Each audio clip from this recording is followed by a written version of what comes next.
You ever looked around and realized you are still carrying something that happened to you a year ago? 2 years? 5? The job that broke you, the person who used you, the room where you gave everything and walked out with nothing. You are not there anymore, but something in you never left. You carry it in the way you talk about yourself, in the way you hesitate before you try something new, in the way you wait for the next person to prove that people cannot be trusted. And here's what nobody will say to your face. The past did not trap you. You are trapping yourself. Not out of weakness, out of loyalty to a version of yourself that no longer serves you. Here's the uncomfortable truth that Machiavelli saw written into every empire and every man who failed to build one. The greatest threat to your next level is not your enemy. It's your attachment to the person you were when the enemy won. You think letting go means forgetting, that it means excusing what they did, that it means pretending it never happened. It means none of that. Letting go is not a spiritual act. It's a strategic one. And the person who masters it does not become soft.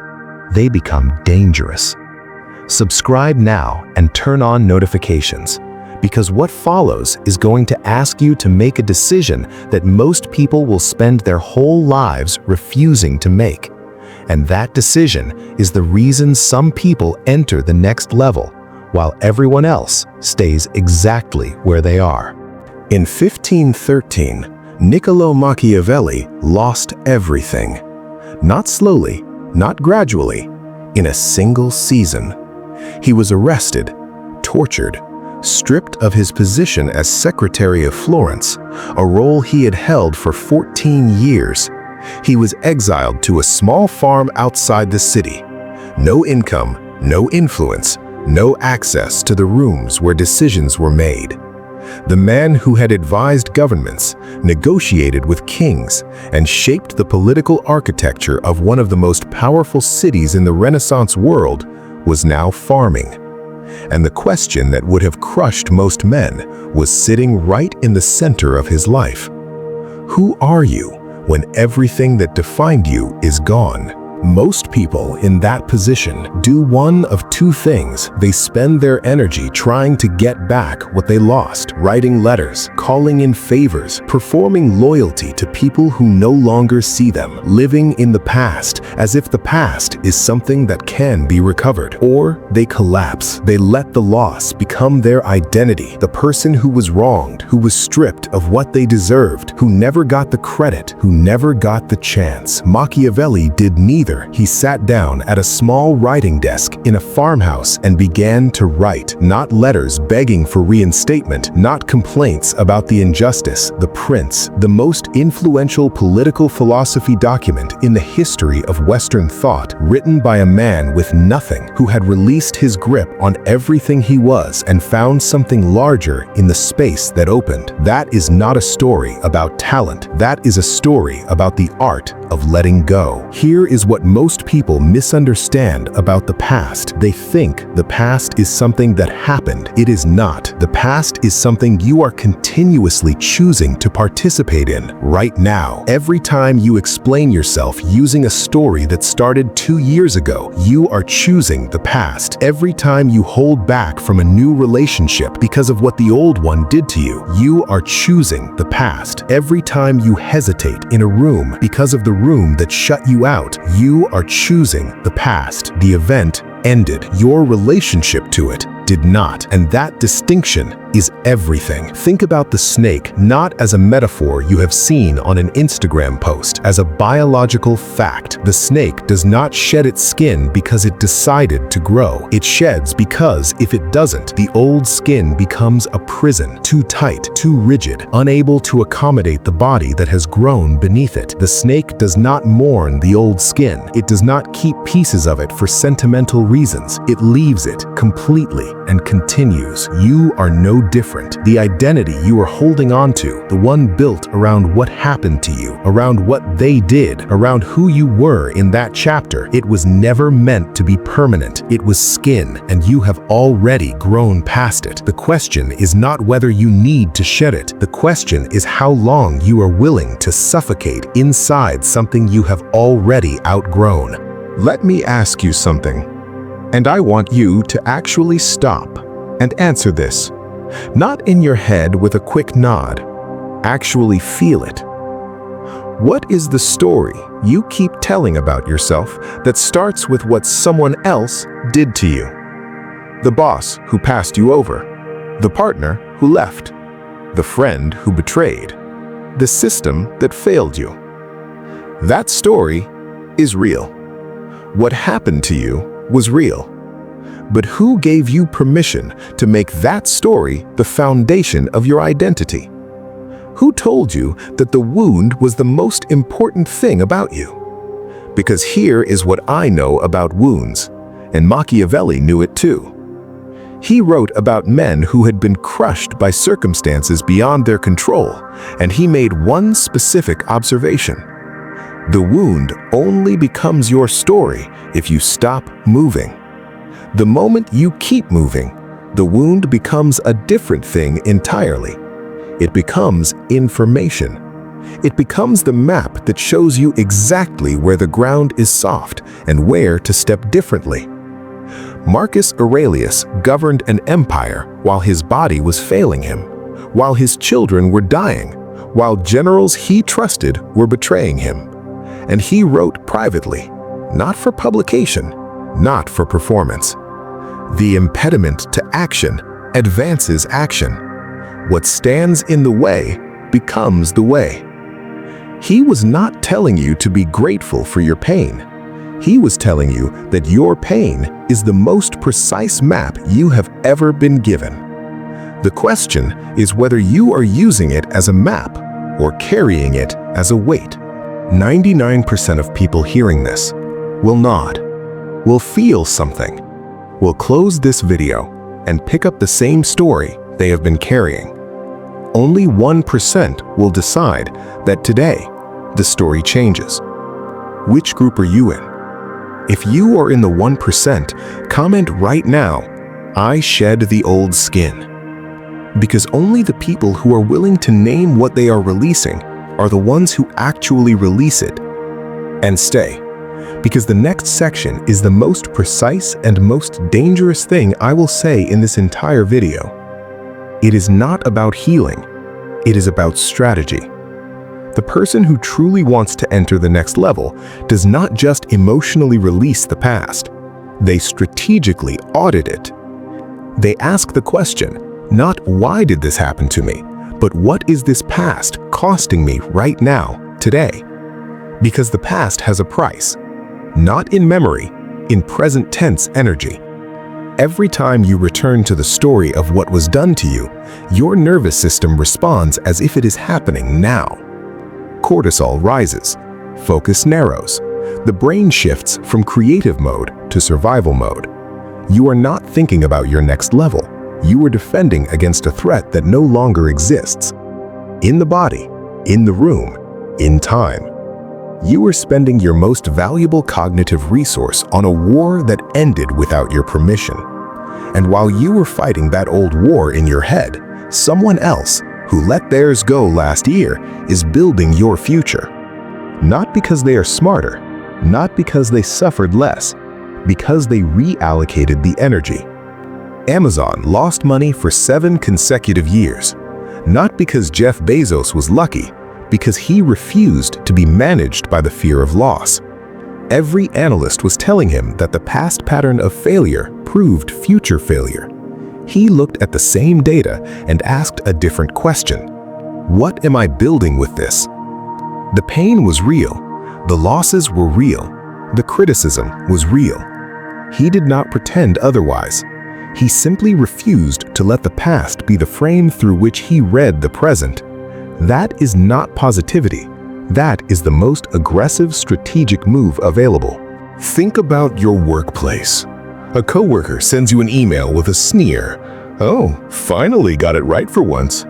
Your blood rushes to your face. Your hands tremble, ready to fire back, ready to list 100 times you did it right. Remember this.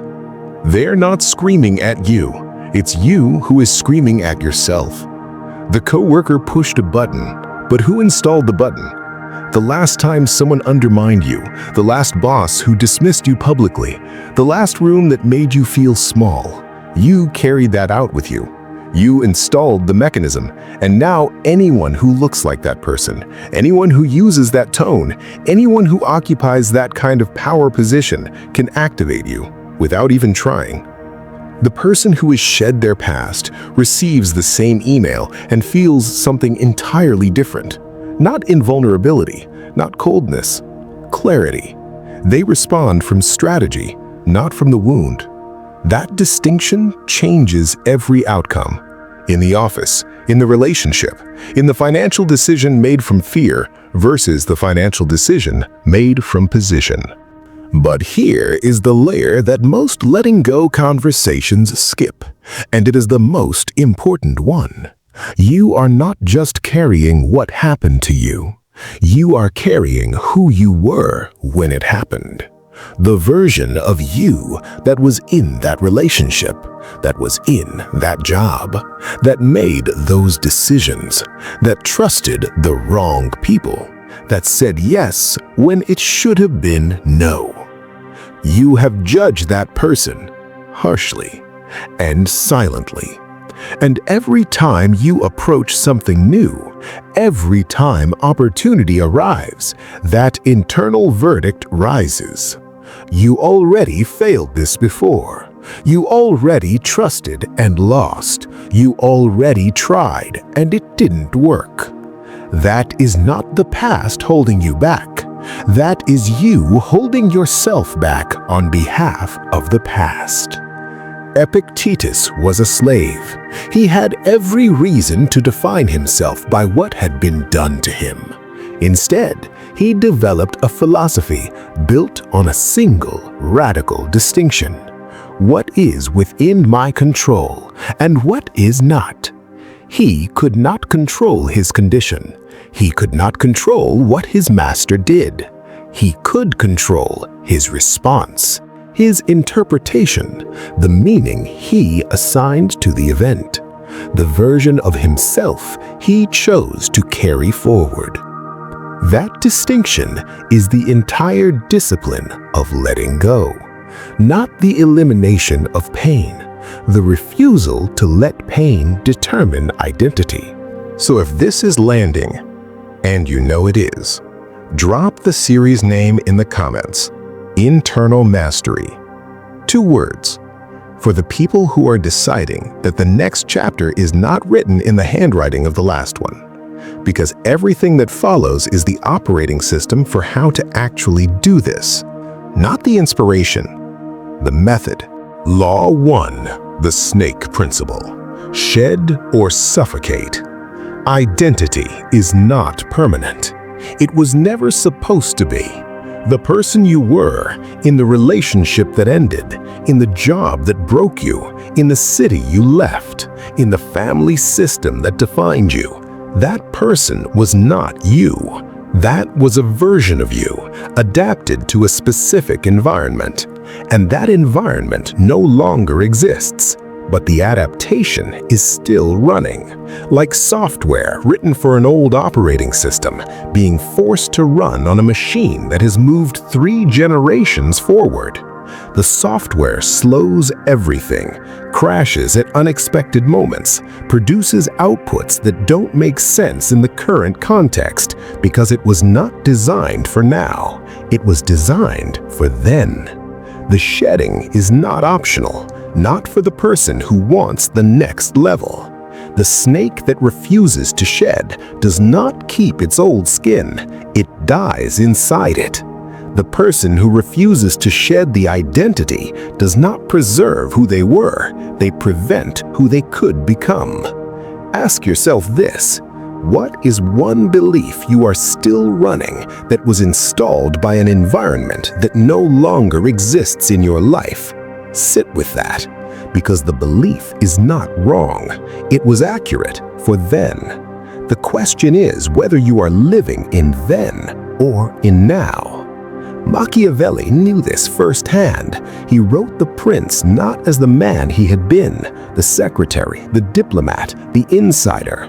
He wrote it as the man the exile forced him to become. The shed skin was his political identity. What grew in its place was something the world had never seen. But the shedding is only the beginning, because once you release the old identity, there is a specific window, a gap, between who you were and who you are becoming. Most people panic in that gap. What lives in that gap is Law 2. Law 2, the exile strategy. Your greatest chapter begins after your greatest loss. There is a pattern in history so consistent that once you see it, you cannot unsee it. The greatest chapters in the lives of the people history remembers did not begin in triumph, they began in exile. Machiavelli, stripped of everything, writes The Prince. Napoleon, exiled to Elba, returns with a strategy no one anticipated. Marcus Aurelius inherits an empire already in crisis, writes the most durable philosophy of leadership in Western history. Viktor Frankl survives the concentration camps, develops logotherapy, the understanding that meaning is the only thing that cannot be taken. The pattern is not coincidence. The loss creates the conditions that the triumph could not, because in triumph, you are managing success. In exile, you are forced to discover what you actually are when none of the external markers remain. And what you discover in that space is the version of you that success had been obscuring. Now bring this close. You were passed over for the promotion you spent 2 years working toward, or the business failed, or the person left, or the plan collapsed in a way that was visible to everyone who doubted you. That is your exile. And here is the question Machiavelli would ask you directly. What are you writing in it? Because the exile is not a punishment. It is a laboratory. The conditions are terrible. The resources are limited. The external validation is gone. And in that specific environment, the person who is capable of the next level is being built, but only if you stop trying to escape the exile and start using it. What are you building right now in the hardest period of your life? If the answer is nothing, the exile is being wasted. If the answer is something, then you are already in the greatest chapter. You just cannot see it yet from inside it. The exile does not last forever, but what you build inside it does. Law 3, the clean ledger. Stop funding the past with present energy. Here is a financial concept that applies to your mind with terrifying precision. Sunk cost. In economics, a sunk cost is money already spent that cannot be recovered. And the rational decision is to make future choices based on future outcomes, not on the desire to justify what was already spent. But humans are not rational. We pour more money into the failing investment because we cannot bear to admit that the first investment was lost. We stay in the relationship that is clearly over because of how much we invested in it. We stay in the job that is clearly wrong for us because of the years we have given to it. We keep fighting old arguments in our heads because we cannot accept that the energy we gave those arguments was given to people and situations that did not deserve it. The sunk cost fallacy in your mind sounds like this. I cannot let go of this anger because if I do, it means what they did to me didn't matter. It means no such thing. What they did mattered. The question is whether you matter more than the ledger you are keeping to prove it. Every moment you spend in the anger, in the resentment, in the replaying of what was said and done is a moment you are giving them, still, for free. The person who wronged you is living their life. They are not in your debt. They do not feel the ledger. Only you do. The clean ledger is not forgiveness in the way people mean it. It is not absolution. It is the strategic decision to stop spending your present on a debt that can never be collected. Close the account, not for them, for the investment you are about to make in yourself. Law 4. The Identity Renegotiation. You are not who you were in that room. Every version of yourself that you have ever been was a negotiation between who you were and the environment you were in. The child in a harsh household negotiated an identity built around survival. The employee in a toxic workplace negotiated an identity built around self-protection. The partner in a diminishing relationship negotiated an identity built around accommodation. None of those identities are you. They are adaptations, contracts, signed under duress with environments that no longer hold jurisdiction over your life. You have moved, physically or spiritually or professionally, but the contract did not move with you.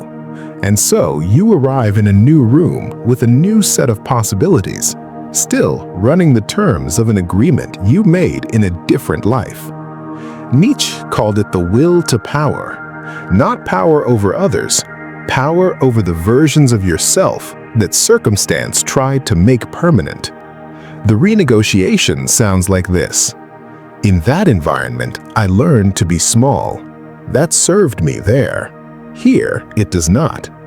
In that relationship, I learned to need approval before I acted. That was adaptive then. Here, it is a limitation. In that job, I learned that my work would be taken without credit. That was the reality. But I carry that expectation into rooms that do not operate that way, and it is costing me. The renegotiation is precise. It does not deny the past experience. It reclassifies it from "this is who I am" to "this is what I learned in a context that ended." That reclassification is the beginning of the new identity, not forced, not performed, strategically built from everything the old environment revealed about your capacity under the most difficult conditions it could create. Law 5. The Upgrade Protocol. What you release determines what enters. This is the law that completes the others, and the one most people cannot execute because they are afraid of what the emptiness feels like. Every person, belief, habit, and story that you are holding is occupying space. Cognitive space, emotional space, the space where the next version of your life is supposed to live. You cannot upgrade a phone without deleting what no longer fits. You cannot move into a new apartment by bringing every piece of furniture from the one you were leaving. Something has to go for something to arrive. And this is not metaphor. This is the literal architecture of change. The relationship that ended, if you are still living in the grief of it, cannot be replaced by a better one. Not because better does not exist, because you have no room. The career that broke you, if you are still defined by its failure, cannot be succeeded by a stronger one. Not because you lack the capacity, because you are carrying the wrong story into the new room. The upgrade protocol is this. Identify what you are holding that belongs to a version of life that is over. Not a person, not a memory, not an experience, the story you built around it. And release the story. Not the lesson stays. The wound map stays. The story, the one where you are still the person to whom that thing happened, that story is the last thing standing between you and the next level. Release it. Not once, consistently, every time it returns, because it will return. And every time it does, you get to make the choice again.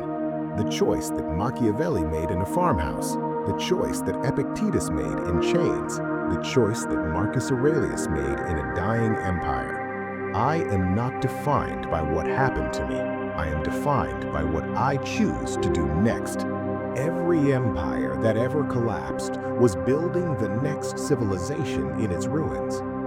Rome fell, but what Rome built became the architecture of the Western world. The person who uses you walks away, but what they forced you to discover about your own resilience becomes the foundation that no one can take. The job that broke you ends, but the precision of your self-knowledge that the breaking produced, that is the asset that the next chapter is built on. You are not starting over. You are starting from everything you now know. And the difference between those two things is the entire distance between where you have been and where you are going. The art of letting go is not the art of forgetting.